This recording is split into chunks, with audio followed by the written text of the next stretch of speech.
City तहल का फटाफट में एक बार फिर से आप सभी का स्वागत है। मैं आपके साथ प्रिया शांडिल है। तो चलिए शुरुआत करते हैं आज की कुछ खास हेडलाइंस के साथ। जिले में क्राइम की रफ्तार हुई तेज, आए दिन कोई ना कोई बेकसूर हो रहा बदमाशों का शिकार। मतलोडा खंड के रेलवे स्टेशन पर बने बेंच पर खून से लथपथ मिला मजदूर का शव। अज्ञात हत्यारे द्वारा मृतक की गला रेत कर की गई हत्या। मृतक के भाई की शिकायत पर पुलिस ने मामला दर्ज कर जांच की शुरू। आरती एसोसिएशन के प्रधानों ने की मीटिंग, सरकार को दिया अल्टीमेटम। अनिश्चित काल तक हड़ताल पर जाने का लिया फैसला। आड़तियों ने कहा सरकार आड़तियों के पैसे को करे पहले रिलीज। नगर निगम पार्षद दुष्यंत भट्ट ने लगाए गंभीर आरोप। दुष्यंत भट्ट ने कहा नेताओं के बगैर निगम में नहीं हो सकता भ्रष्टाचार। संभालका में 3 महिलाओं की डेड बॉडी मिलने के मामले में एसआईटी टीम की गई गठित। एसपी मनीषा चौधरी ने शव की पहचान बताने वाले व्यक्ति को 25,000 रुपए देने की करी घोषणा। पानीपत के अशोक विहार कॉलोनी में कपड़े खरीदने आए युवकों और दुकानदार महिला के बीच रुपए मांगने पर हुआ विवाद। पूरा मामला सीसीटीवी कैमरे में हुआ कैद। पुलिस ने दोनों पक्षों की शिकायत पर मामले की जांच की शुरू। जिले में कोरोना विकराल रूप धारण करता हुआ, बीजेपी अध्यक्ष अर्चना गुप्ता मिली कोरोना संक्रमित। अगस्त माह के मुकाबले सितंबर में कोरोना मरीजों की संख्या का आंकड़ा तेजी से आगे बढ़ता हुआ। सितंबर में 13 दिन के अंदर ही 1952 केस आ चुके सामने। आइए अब देखते हैं खबरें विस्तार से। और उसी की सीक्वेंस में सब कुछ जो मैंने आपको पहले बताया, कुछ भी फर्क नहीं है। सब डेटे फर्जी डाली हुई है, वही 18-11, वही 9-12।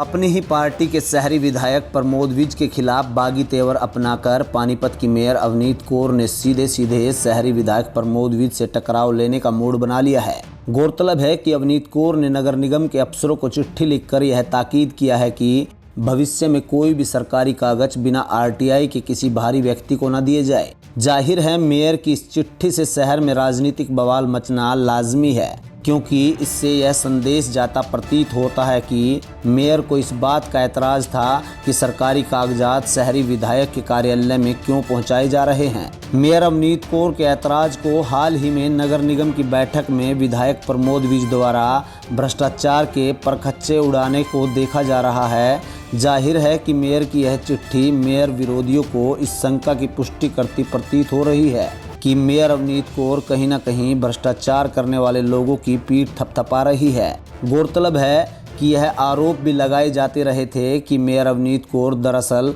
नगर निगम की बैठक बुलाने के प्रति जरा भी गंभीर नहीं थी।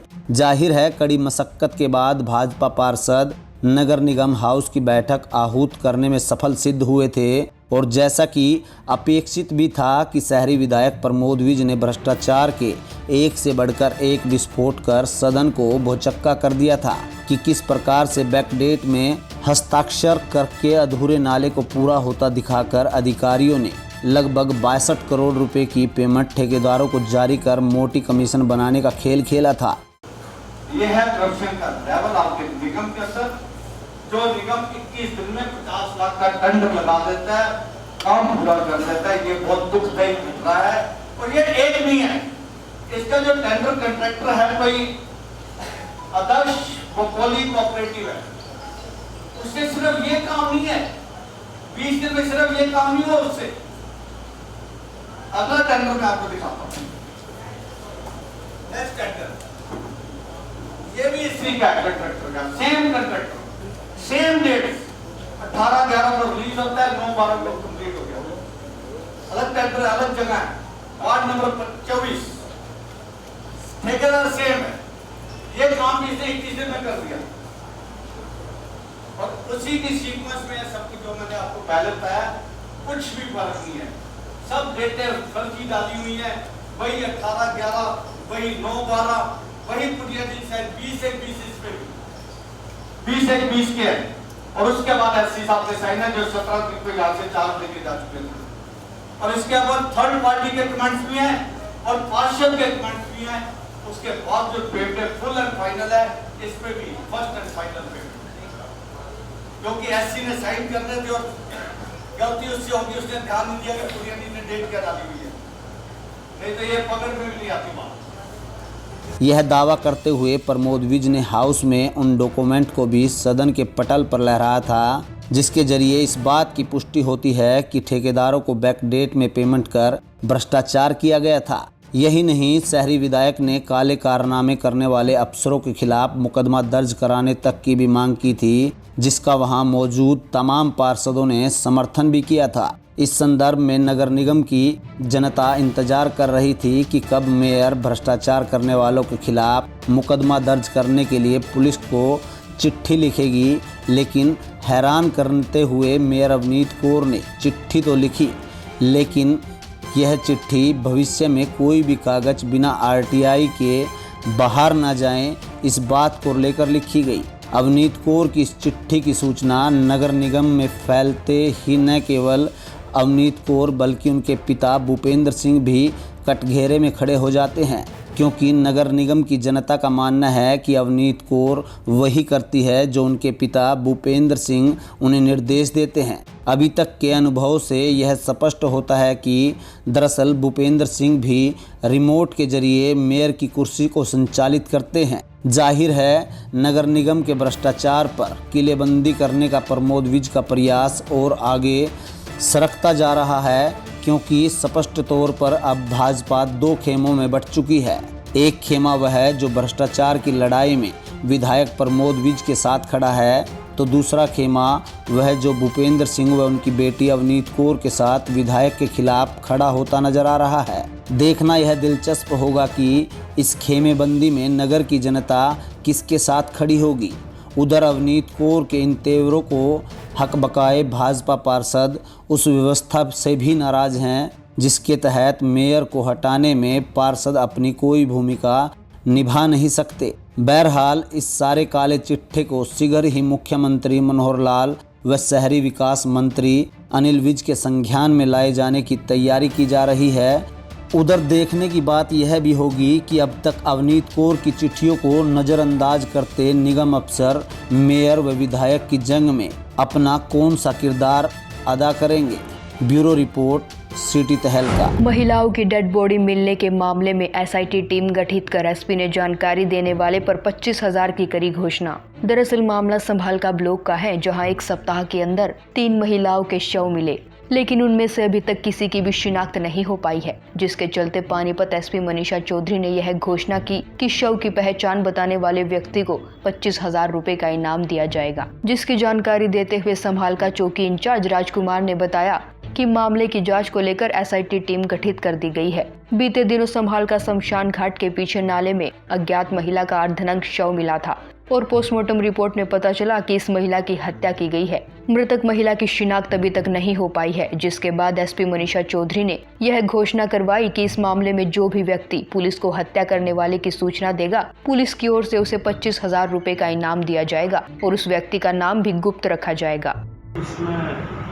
एसआईटी बना दी गई है और अलग अलग टीम में बना के हम इसमें कोशिश कर रहे हैं, डोर टू डोर हम इसमें कोशिश कर रहे हैं पता लगाने का। और नज़दीकी थानों में जो भी गुमशुदा लेडीज़ हैं उनका पता लगा रहे हैं और इश्तेहार वगैरह छपा दिए हमने और इसका पता लगाने के पूरे जोर लगा रहे हैं। इस पे घोषणा हुई सर, क्या हुई? हाँ, इसमें एसपी मैडम ने इनाम घोषित किया। यदि कोई इस तरह की मॉडल की जानकारी देगा या केस को ट्रेस आउट करने की हमें मदद करेगा, उसको 25,000 रुपये इनाम के लिए घोषणा की पर डेड बॉडी। लेकिन हैरानी की बात तो यह है कि इतने दिन बीत जाने के बाद भी पुलिस के हाथ सुराग तो दूर की बात, महिलाओं की शिनाख्त तक नहीं हो पाई है। इससे पुलिस की कार्यप्रणाली पर भी सवाल खड़े होने लाजमी है। अब देखना दिलचस्प होगा कि इससे कार्रवाई में पुलिस कितनी तेजी दिखाती है और कब इन मामलों का खुलासा कर पाती है। संभालका से सिटी तहलका के लिए रतनलाल की रिपोर्ट। पानीपत के अशोक विहार कॉलोनी में विगत रात कपड़े खरीदने आए युवक और महिला दुकानदार के बीच रुपए मांगने पर हुआ विवाद। अशोक विहार कॉलोनी की रहने वाली अनुराधा ने किला थाना में शिकायत दे बताया कि उन्होंने घर पर ही कपड़े की दुकान खोल रखी है, 10-12 लड़के दुकान पर कपड़े लेने आए थे और कपड़े पसंद कर लिए। रुपए मांगने पर वह झगड़ा करने लगे और पूरा मामला सीसीटीवी कैमरा में कैद हो गया। पानीपत किला थाना में महिला दुकानदार अनुराधा ने शिकायत दर्ज करवाते हुए बताया कि कुछ लड़के कपड़े खरीदने आए और पैसे मांगने पर उन्होंने लाठी डंडों से हमला किया। विरोध करने पर वह वहां से उस वक्त चले गए, लेकिन कुछ देर बाद ही लाठी डंडे लेकर दुकान में आकर धमकी देने लगे और तोड़फोड़ शुरू कर और उनसे मारपीट करने लगे। शोर सुनकर उनका बेटा उज्जवल और देवर योगेश बचाने के लिए आए तो हमलावरों ने लाठी डंडे से हमला कर दिया और उन्हें घायल कर दिया। आसपास के लोगों के जुटने पर हमलावर जान से मारने की धमकी देते हुए वहां से भाग गए। ये जो परसों रात का मामला है जी, दुकान पे आई थी, मेरे पास कपड़े मांगने, उन्होंने कपड़े दिखाने लगे, कपड़े पसंद कर लिए। उन्होंने कहा 8-10 कपड़े पसंद करके चल दिए। मैंने कहा पैसे दो जी, कि पैसे नहीं देंगे हम, कपड़े लेके चल दिए। मैंने अपने देवर को बाहर लगाई, बेटे को बाहर लगाई, वो लोग आए, आकर उन्होंने कहा भाई कि पैसे तो दो, कहने लगे, उल्टा उनका वो करने लगे, गाली गलौज करने लगे, मारा पीटी सी करने लगे। उन्होंने भी समझा के भगा दिया तो जाओ। फिर दोबारा फिर जब आदमी लेके आए, फिर उन्होंने वार करा जी हमारे पे। पहले कितने आदमी थे, बाद में कितने आदमी आए? पहले तो 10-12 थे, लेकिन दुकान में 5-6 चढ़े थे, बाहर बाकी बाहर खड़े थे। दोबारा में जी 50 आदमी आए थे हमारे पास, मारने के लिए आए थे, सामान लेकर हथियार लेके आए थे। बच्चों को बचाया, मैंने अंदर भेज के बच्चों को अंदर भेजा। जब बचाव करा तो बच्चे को चोट लग जाती मेरे। वहीं दुकान मालिक की शिकायत पर किला थाना में मामला दर्ज कर लिया गया। वहीं पुलिस ने दूसरे पक्ष की शिकायत पर भी महिला व अन्य के खिलाफ मामला दर्ज किया है। कई व्यक्ति आगे वहाँ झगड़ा वगैरह, गेट वगैरह पर गंडासी वगैरह मार दी थी। उस संबंध में FIR नंबर 460 दिनांक 12/9 दर्ज है। उस संबंध में CCTV फुटेज खंगाली जा रही है। जो भी आदमी CCTV फुटेज में आएंगे उनको गिरफ्तार किया जाएगा। कितने लोगों के खिलाफ? करीब 20-25 व्यक्तियों के खिलाफ मुकदमा है। बाय नेम 5 के हैं, एन अदर 20-25 है। तो दोनों तरफ से मुकदमा? 2 FIR दर्ज हुई हैं। पहले झगड़ा कुटानी रोड पर हुआ था एक महिला की दुकान पे, वो 462 FIR है दिनांक 9/12 की, वो भी CCTV फुटेज देखी जा रही है, जिसकी अभी जांच जारी है। ब्यूरो रिपोर्ट सिटी तहलका।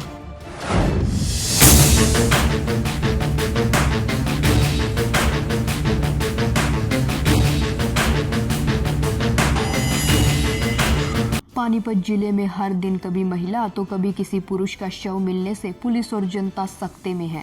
पहले ही मिल चुकी 3 अधजली महिलाओं के शव मिलने के बाद अभी तक उनकी शिनाख्त भी नहीं हो पाई थी कि आज फिर पानीपत के खंड मतलोडा के रेलवे स्टेशन पर मतलोडा निवासी एक मजदूर का शव खून से लथपथ स्टेशन पर बने बेंच पर मिला। अज्ञात हत्यारे द्वारा मृतक की गला रेतकर हत्या की गई है। सुबह GRP को राहगीरों ने सूचना दी और कर्मचारियों ने मृतक की पहचान मतलोडा निवासी सुरेंद्र के रूप में की। मामले की सूचना पाकर परिजन भी मौके पर पहुंचे और शिनाख्त की। घटना की जानकारी देते हुए मृतक के बड़े भाई ने क्या कुछ बताया, वह भी आप सुनिए। रोटी लेने गया था घर, रोटी लेने के बाद फिर इसका मतलब मैं स्टेशन पर जाऊँगा, घर करने लग गए। हम बोले भाई इसे की ओर से इसी जाती है भाई, बाहर लौटे का तो अपन ना दो हाट भी जाते हैं, पंखे का लौट दिया। फिर ये कोने मानने धक्का बहुत कराया, मेरे लड़के ने भी कराया, मेरे घर वाले ने कराया, ये कोने नहीं मानने, अपना सीधा आ गया स्टेशन पर आ गया। अगली बात कैसे इसके साथ में कौन था कौन ना था, अगर भाई के धक्का हुआ के ना, इसके लिए कौन थे वहाँ कौन ना थे, इसका गल कट रहा है। रेलवे के कर्मचारियों ने भी बताया कि यहाँ पहले भी 3 लोगों की हत्या के बाद शव मिले हैं और आज फिर हत्या के बाद लोगों में दहशत का माहौल है। ये मैं 6 बजे ड्यूटी पर आया था, उसके बाद मैं प्लेटफॉर्म पर घूमने के लिए निकला था, तो वहाँ देखा था मैंने बेंच पर एक डेड बॉडी जैसे लग गया। तो मैंने अपना स्टाफ को बुलाया, कांटे वाले को, तो भाई देखो ये आदमी जिंदा है मरा हुआ है। तो देखा था हम दोनों ने, तो मरा हुआ लग रहा था। तो फिर मैंने इसकी मैसेज दिया GRP पानीपत को, RPF जी को दिया, हमारे जो TI साहब हैं अनूप जी को मैसेज दिया, सेक्शन कंट्रोलर जो नई दिल्ली बैठते हैं उनको दिया मैसेज। लोगों ने पुलिस प्रशासन से अपील की है कि शाम 9 बजे के बाद स्टेशन पर ट्रेन नहीं होती है तो यहाँ लोगों के आने जाने पर भी रोक लगाई जाए और CCTV कैमरे भी लगवाए जाए। फिलहाल इस मामले में पुलिस ने शव को कब्जे में लेकर पोस्टमार्टम के लिए सामान्य अस्पताल भिजवा मृतक के बड़े भाई की शिकायत पर मामला दर्ज कर जांच शुरू कर दी है। ब्यूरो रिपोर्ट सिटी तहलका। आज के बुलेटिन में बस इतना ही। अगले बुलेटिन में फिर मिलेंगे कुछ और नई खबरों के साथ। तब तक देखते रहिए सिटी तहलका सच के साथ। नमस्कार।